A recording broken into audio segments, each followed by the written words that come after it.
भाई साहब अपने भारत में अगर ज़्यादा तुम सच बोलोगे तो आपको लपेट लिया जाएगा। ऐसा हुआ हमारे नीतीश राजपूत भाई के साथ। मतलब इन्होंने एक वीडियो बनाई सस्सी के ऊपर कि जो परीक्षाएं करवाती हैं कंपनियां कैसे धांधली करती है। मतलब कंपनियां जानबूझ के सेंटर दूर करती हैं जिससे बच्चे परेशान हो दूर जाए। और भाई साहब परीक्षा में क्वेश्चन जानबूझ के गलत डाले जाते हैं। मतलब ऐसी कोई सुविधा नहीं मिलती। मतलब एसएससी से रिलेटेड परीक्षाओं के बारे में इन्होंने ज़बरदस्त वीडियो बनाई।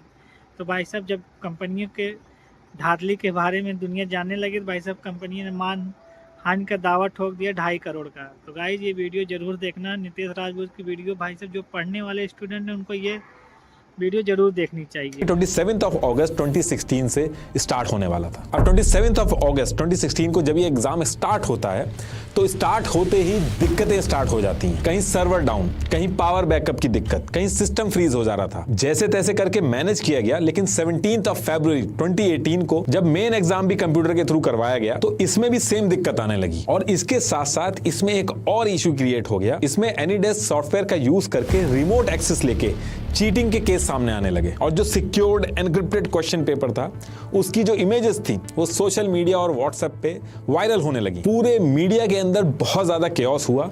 इस पेपर के चक्कर में 17 लोगों पर एफआईआर हुई और जिसमें से हैरानी की बात ये थी कि 10 लोग तो वेंडर कंपनी सिफी के ही एम्प्लॉय थे। और ये जो केस था ये सीबीआई के पास चला जाता है, जिसकी इन्वेस्टिगेशन दिन पहले ग्लास डोर पे जॉब पोस्ट करी है और उसमें वो मेंशन कर रही है कि गवर्नमेंट एग्जाम कराने के लिए सेंटर इंचार्ज चाहिए। और इसकी भी अगर आप रिस्पॉन्सिबिलिटी देखोगे तो इसमें जो कोर एक्टिविटी है एग्जाम करवाने की वो मेंशन है, सपोर्टिंग मेंशन नहीं है। लेकिन इसमें आप इसको बेनिफिट ऑफ डाउट दे सकते हैं कि इसने गवर्नमेंट एग्जाम के लिए बोला है, एसएससी एडिक्विटी का नाम यहां पे मेंशन नहीं किया। लेकिन जब एग्जाम से एग्जैक्ट 7 दिन पहले सेम रिस्पॉन्सिबिलिटी लिख के एग्जैक्ट आप उसी चीज की जब जॉब पोस्ट करते हो तो फिर डाउट आता है। अब देखिए स्टूडेंट्स, पेरेंट्स, टीचर्स सब इस एग्जाम के अंदर जो ये मिसमैनेजमेंट चल रहा था इसको लेके डेली क्वेश्चंस कर रहे थे। आप अगर एसएससी के स्टूडेंट्स और टीचर से बात करेंगे तो वो सीधा कैमरे पे आके कह रहे हैं एग्जाम सेंटर के अंदर इक्विपमेंट जो थे वो 3rd ग्रेड के यूज हो रहे थे।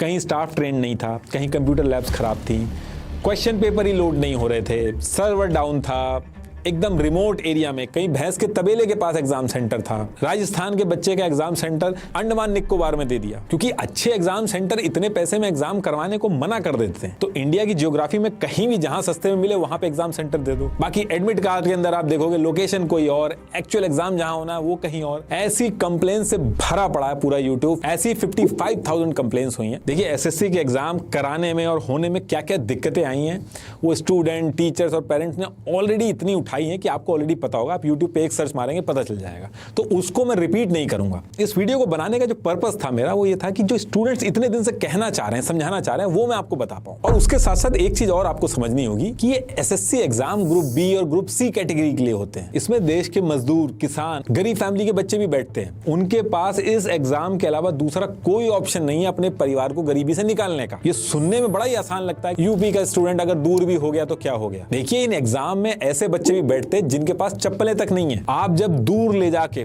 पूरे दिन लेट करके एग्जाम करवाते हो तो वो अमीर का बच्चा नहीं है कि 500 का नोट निकालेगा और बर्गर खरीद के खा लेगा। वो 10 रुपए भी नहीं निकालेगा, पूरे दिन भूखा घूमेगा। एग्जाम के अंदर आपने खुद गलत क्वेश्चन वहां पे डाल दिया है, आपकी गलती है। स्टूडेंट अगर उस गलती को चैलेंज कर रहा है तो आप उससे पैसे ले रहे हैं। चलिए आप ले भी रहे हैं और जब वो सही साबित हो रहा है तो उसके पैसे वापस नहीं कर रहे हैं। एग्जाम सेंटर्स में बैग रखने तक की जगह नहीं है। स्टूडेंट इतनी दूर एग्जाम देने जा रहा है तो वो बैग लेके आया, उसको बैग तक रखने की सहूलियत नहीं है। एग्जाम सेंटर के अंदर वो बैग ले जा नहीं सकता और बाहर रखेगा तो चोरी होने का डर है। इस मजबूरी का फायदा उठा एक बिजनेस मॉडल लोकल लोगों ने बना लिया जिसमें बैग रखने के 30-40 रुपए ले रहे हैं। कितनी लड़कियां ऐसी हैं जो रात को एग्जाम दे के निकली हैं जिसकी वजह से सिक्योरिटी का कंसर्न हो सकता है। और ये सारी दिक्कतें जब वो बताने के लिए दिल्ली में परमिशन लेके प्रोटेस्ट करने पहुंचे तो उनको डंडों से पिटवाया गया। जिस तरीके से सोसाइटी में डिस्क्रिमिनेशन होता है अमीर और गरीब का, वो डिस्क्रिमिनेशन अब एग्जाम में भी कर दिया गया है। अगर मुझे इतने सारे ईमेल किए हैं गरीब स्टूडेंट्स ने, उन्होंने अपनी कहानी मेंशन करी है, तो आई एम श्योर एग्जाम के बाद उन्होंने गवर्नमेंट ऑफिशियल्स को भी जरूर किए होंगे। तो आई होप एटलीस्ट इस पे गवर्नमेंट कुछ ना कुछ कदम उठाए और ये जो बच्चे